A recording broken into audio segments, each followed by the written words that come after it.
There's a nation of nearly 400,000 people whose DNA does not match the story written about them in every textbook. Not the story of where they live, the story of where they came from. For most of the last century, scientists were confident they had this one figured out. It was clean, it was settled. And then, piece by piece, the genetic evidence started pulling that story apart. This is not simply the story of where the Navajo came from. It is a story about how certainty can survive long after the proof, for it has quietly stopped holding up, and what happens the moment someone finally checks. To understand what is strange here, you first have to understand what almost everyone, including most scientists, thought was true. The Navajo Nation is the largest federally recognized tribe in the United States, close to 400,000 enrolled members, spread across a reservation in the Four Corners region, roughly the size of West Virginia. Their language, Diné, stands almost completely alone. It shares no real resemblance to the Pueblo languages spoken by their closest neighbors, and no resemblance to most of the older language families native to the American Southwest. The accepted explanation for all of this has been taught for decades. The ancestors of the Navajo people moved south out of Western Canada in the subarctic sometime between 1300 and 1500 CE.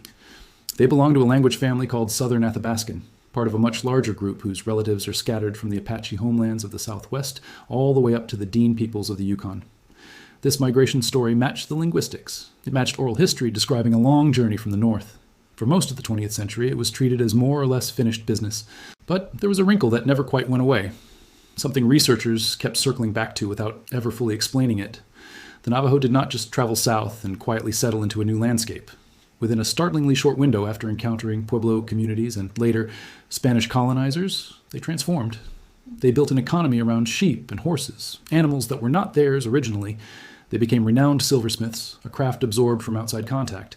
They picked up weaving on the loom, again borrowed. Threads of Pueblo religious practice were woven into their own spiritual worldview. None of that borrowing itself was unusual. Neighboring peoples influence each other constantly across history. What stood out was the speed and the depth of it. The Navajo did not casually adopt a few outside customs. They absorbed them so completely that within a few generations, these borrowed elements felt native, original, theirs. Anthropologists filed this under cultural diffusion. Historians called it adaptation to a new environment. For a long time, that was where the conversation ended. There's another detail worth knowing before we go further, because it shapes how much genetic research on the Navajo actually exists. In 2002, the Navajo Nation placed a moratorium on genetic research studies involving its citizens. That decision did not come out of nowhere. It followed decades of outside researchers collecting blood and tissue samples from Navajo communities, sometimes for one stated purpose, and then using those same samples for entirely different studies the donors never agreed to and were never told about. The moratorium meant that for years, large parts of the genetic picture researchers might otherwise have filled in stayed unfilled, not because the science was impossible, but because trust had to be rebuilt first. Tribal leaders, scientists, and policy experts have since worked on frameworks for genetic research that put consent and community benefit first, rather than treating Navajo DNA as raw material for outside curiosity. That history matters, because it means every genetic study discussed here was conducted under real ethical constraints, working with limited, carefully negotiated samples, rather than the kind of sweeping, unrestricted access researchers might have with other populations. Then geneticists started looking at the actual DNA that was available, and the tidy version of the story began to wobble. The earliest genetic research, back in the 1990s, focused on mitochondrial DNA. The genetic material passed down only through mothers. On the surface, the results lined up with what everyone expected. Navajo mitochondrial DNA carried haplogroups common across indigenous populations throughout the Americas, tracing back through Beringia, the ancient land bridge that once connected Siberia to Alaska. Reassuring, unremarkable, exactly what the textbook migration story predicted. But there were small inconsistencies buried in the data, odd frequencies of certain genetic markers that did not perfectly match what you would expect from a population descended cleanly from the broader Athabaskan migration. For years, these were treated as statistical noise, the kind of random drift you would expect in any small, somewhat isolated population, nothing to build a new theory on. The real shakeup came when researchers turned their attention to the Y chromosome, the genetic material passed only from father to son. Here, the picture stopped matching the maternal line, and when two different genetic lines inside the same population tell two different stories, that is not something you can wave away as noise. That is a signal worth paying attention to. The maternal DNA supported a straightforward picture, steady, continuous descent from ancient Beringian populations, consistent with everything the textbook said. The paternal DNA was messier. It carried genetic signatures that pointed toward older, more tangled histories of mixing between populations, histories that the simple southward migration model had never accounted for. This is where serious researchers started disagreeing with each other because the data could be read more than one way. Broadly, 3 different explanations have circulated among researchers trying to make sense of the mismatch. The first, and the most conservative, treats the paternal anomalies as evidence of ordinary admixture, meaning that as the ancestors of the Navajo moved south through the Great Plains and into the Southwest over several centuries, they intermarried with other populations along the way, and the unexpected Y chromosome patterns simply reflect those unions. Under this view, there is no deep mystery at all, just the normal expected texture of any long migration carried out over generations, rather than in one clean, sealed movement. The second explanation is the one already introduced, involving a distinct and much older wave of migration from Siberia that entered North America thousands of years after the first peopling of the continent, leaving its mark specifically in Diné-speaking groups. The third explanation, favored by a smaller number of researchers, focuses less on outside contact and more on what the founding population moving south actually looked like in the first place, suggesting it may never have been a single, unified group to begin with, but rather several distinct communities that were already loosely connected, moving south together, absorbing and being absorbed by each other, well before any of them ever reached the Southwest. None of these 3 explanations fully cancels out the others.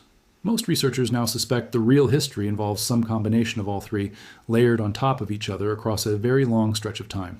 One explanation, and the one with the most solid evidentiary backing, involves a genuine and well-documented third wave of ancient migration into North America, arriving thousands of years after the very first people crossed from Siberia. In 2012, a major genetic study out of Harvard, led by geneticist Pontus Skoglund and colleagues, examined DNA from dozens of Native American and Siberian populations. Their conclusion reshaped how scientists think about the peopling of the Americas. Instead of one single founding migration, they found evidence for at least 3 separate streams of ancient Asian ancestry entering North America at different points in time. Most indigenous peoples of the Americas trace their ancestry overwhelmingly to the first of these waves, a population researchers now simply call the first Americans, who arrived by way of Beringia more than 15,000 years ago. Arctic peoples who speak Eskimo-Alet languages carry a second, later stream of Asian ancestry, roughly half of their genetic makeup. And then there is the third stream, smaller, harder to detect, showing up specifically in Na-Diné-speaking populations, the very language family that includes the Navajo.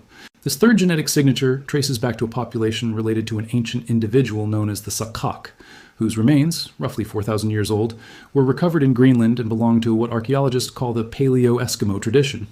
This was a wave of migration from Siberia that arrived long after the first peopling of the Americas was already complete, moving across the Arctic thousands of years later, and apparently leaving a genetic trace inside populations that would eventually give rise to groups like the Chippewayan in northern Canada, and more distantly, the southern Athabaskan peoples who would migrate all the way down into what is now Arizona and New Mexico. Follow-up research has estimated that northern Athabaskan groups like the Chippewayan carry somewhere around 10 to 20% of this Paleo-Eskimo-related ancestry, layered on top of their much larger share of first American ancestry. Some individual samples showed even higher proportions. And intriguingly, this connection lines up with something linguists had noticed decades earlier from an entirely different angle.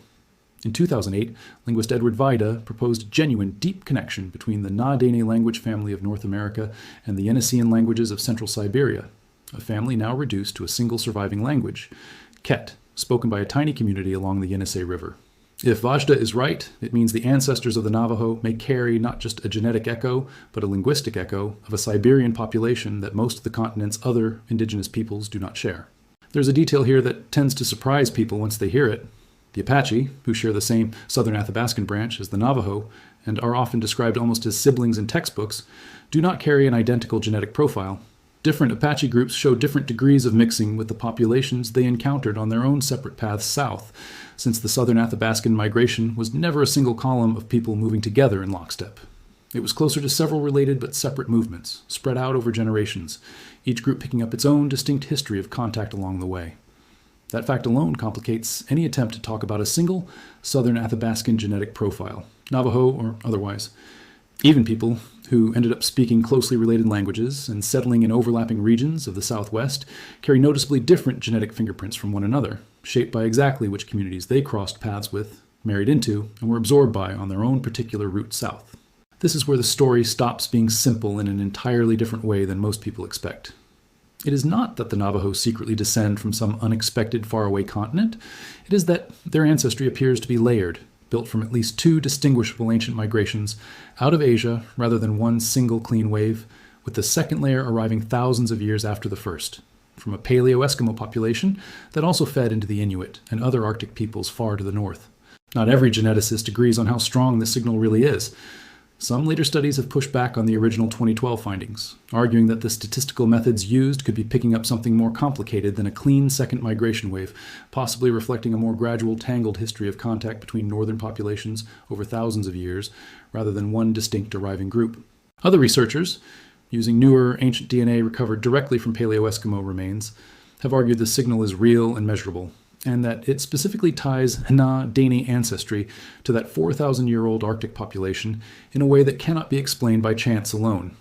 As of the most recent large-scale genomic surveys of indigenous American populations, the debate has not fully closed. Newer whole genome studies covering hundreds of indigenous individuals across North and South America continue to confirm that the founding population of the Americas was never as uniform as the simple textbook story implied, with distinct ancient lineages branching, mixing, and remixing across thousands of years and thousands of miles. There's a third layer to this story that has nothing to do with ancient Siberia and everything to do with what happened after the Navajo arrived in the Southwest. Even setting aside the deeper Paleo-Eskimo question, researchers studying more recent Navajo genetics have documented clear evidence of mixing with populations who were already living in the Southwest, long before any Athabaskan speakers showed up. This lines up neatly with the cultural record. The same population that adopted Pueblo weaving, Pueblo ceremonial elements, and eventually Spanish sheep and horses also appears, genetically, to have absorbed people. Marriages, alliances, and contact between the incoming Athabaskan speakers and the Pueblo peoples, and quite likely other southwestern groups whose own genetic histories reach back to some of the very first populations to settle the continent. So when you put all of this together, the honest picture looks like this. The Navajo carry a genetic inheritance built in layers. At the base, like nearly every indigenous population in the Americas, is ancestry from the first Americans. The population descended from the earliest people to cross Beringia more than 15,000 years ago. Layered on top of that, according to a body of genetic research that remains actively debated but has not been disproven, is a smaller but real signature connecting Na-Dene speakers to a later Paleo-Eskimo migration that swept across the Arctic roughly 4,000 years ago. And layered on top of both of those is a more recent history of mixing with the Pueblo and other southwestern populations the ancestors of the Navajo encountered after their migration south. A history that shows up just as clearly in their genes as it does in their sheep herds, their silverwork, and their ceremonies. None of this fits neatly into the single arrow migration map most of us were shown in school. A group leaves one place, walks in a straight line, and arrives somewhere else, unchanged. A people frozen at the moment of departure and thawed out again at the moment of arrival. Real population history looks nothing like that.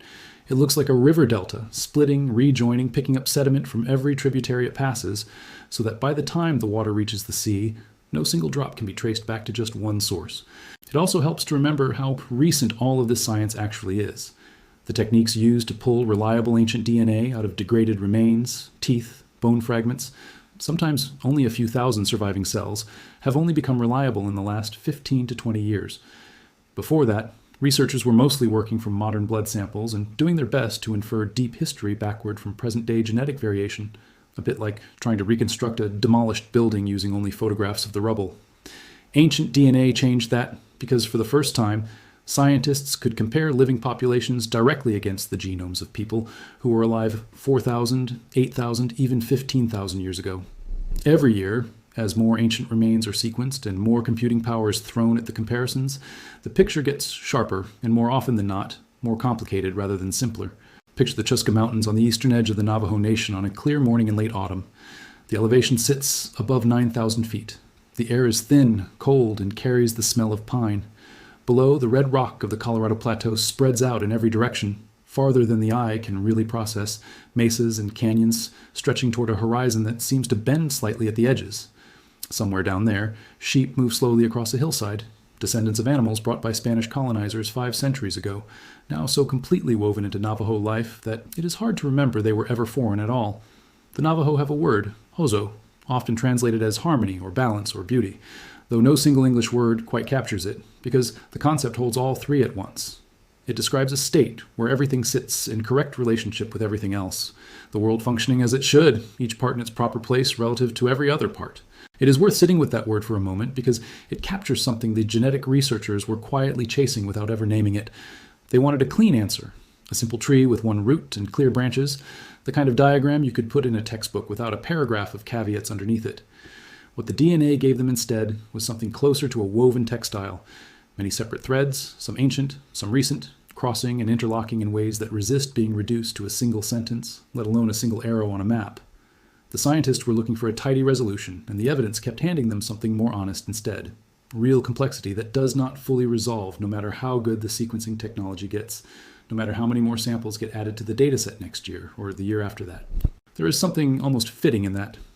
A people whose own worldview is built around balance between many interacting parts turn out, at the genetic level, to be exactly that. A balance of many interacting parts, none of them the whole story on its own. The land they live on today, high desert cut through by canyons and mesas, was never a blank page waiting for one group to arrive and fill it in. It had already seen wave after wave of human movement for thousands of years before any Athabaskan speaker ever set foot there, ancestral Puebloan communities building and abandoning great stone settlements, earlier hunting and gathering peoples moving with the seasons, trade networks stretching hundreds of miles in every direction long before anyone in Europe knew the continent existed. Whoever arrived from the north in the 13th or 14th century was walking into a landscape already dense with human history. And it should not be surprising, in hindsight, that their genes ended up reflecting that. This matters for reasons that go far beyond one tribe or one region of the American Southwest.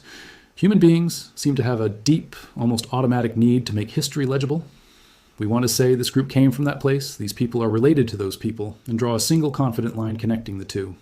Genetic science over the last 2 decades has quietly undercut that instinct again and again, not just for the Navajo, but for population after population studied with modern tools. That need for a simple, linear story was never really about the evidence. It was about our own comfort with narrative. A straight line is easier to hold in your head than a delta. The Navajo are not simply the descendants of a 700-year-old migration out of Western Canada, full stop. They are not simply Southern Athabascans in the way a textbook chapter heading might suggest. Their genome carries traces of a founding migration that predates written history by more than 15,000 years, quite possibly a second, later wave of ancestry connecting them to Arctic populations thousands of miles to the north, and a more recent history of merging with the peoples they found already living across the mesas and canyons of the Southwest when they arrived. Each of those layers left a mark. None of them tells the whole story by itself. Every human population, when you look closely enough, turns out to be something like a manuscript that has been written, partially erased and written over again more than once, with older layers still faintly visible underneath the newer text if you know how to look closely enough and have the right instruments to look with. The Navajo are not unusual in carrying this kind of layered history. Every population on Earth carries something similar, whether or not anyone has bothered yet to sequence enough of their DNA to prove it.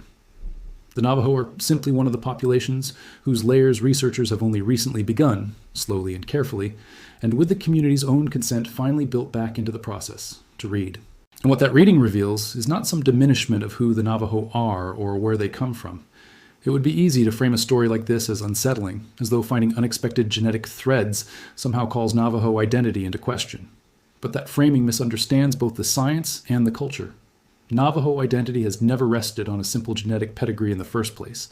It rests on language, on clan relationships passed down through mothers, on shared ceremony, on a relationship to a specific landscape of mountains and mesas held sacred for generations, on Hozu itself, that sense of everything sitting in right relationship with everything else. Genetics can describe where ancient ancestors happened to come from. It cannot describe what it means today to be Diné. Those are two different questions, answered by two entirely different kinds of evidence, and confusing one for the other is exactly the kind of oversimplification this whole story keeps pushing back against. If anything, what the DNA reveals is an expansion rather than a diminishment. The story turns out to be older and larger than the single migration version most of us grew up hearing, whether we learned it from a textbook, a museum placard, or a documentary narrator speaking in the confident, settled tone reserved for facts nobody expects to be challenged again. The roots reach further back into deep time than the old maps ever showed, connecting a people living today in the high desert of the American Southwest to ancestors who crossed a land bridge that has been underwater for thousands of years, and possibly to a second group of ancestors who crossed the Arctic by an entirely different route, thousands of years after the first crossing was already ancient history.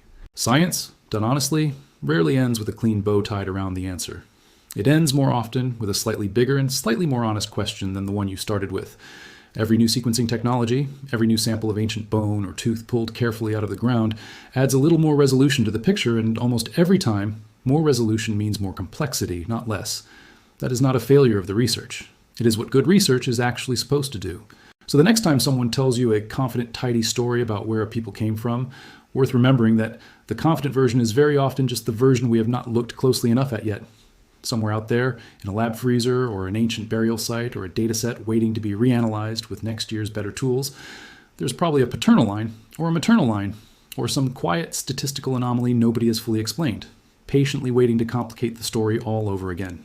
That is not a mystery that has been solved. It is a mystery that has gotten bigger, which, if you think about it honestly, is usually the only place good science ever really lands.